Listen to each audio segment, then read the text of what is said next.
The Story of an Hour by Kate Choppins, presented by Abdiel Gonzalez.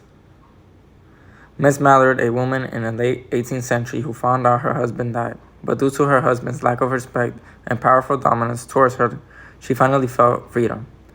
Shortly after she found out her biggest nightmare was not actually dead, she ended up dying of a heart attack right in front of her husband. The Story of an Hour by Kate Choppins. It tells us about Miss Mallard's emotional transformation through foreshadowing, hyperbole, and imagery. These literary elements demonstrate the outcome of living in a false reality, and things are not always the way they seem.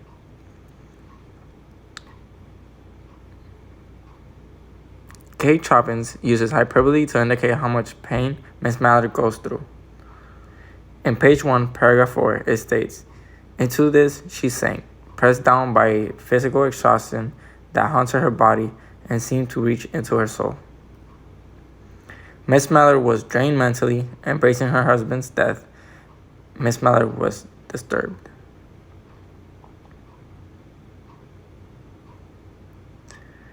The author uses imagery to point a picture of Miss Mallard's feelings. In paragraph 12, page 2, it states, "She did not step to ask if it were or were not a mysterious joy that held her." The author is letting us know that Miss Mallard is not looking back at her past, and she is living this joyful moment without acknowledging what could happen or who she was back then. The author uses imagery to identify a joy that kills.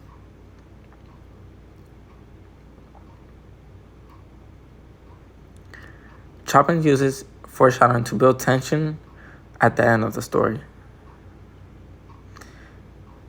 Paragraph 21, page 3, it claims, "He stood amazed at Josephine's piercing cry, at Richard's quick motion to screen him from the view of his wife."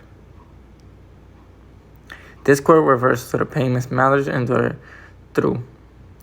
Came to an end quickly. She had many different emotions going through her head, but she would never have expected that her biggest regret would be in front of her for one last time.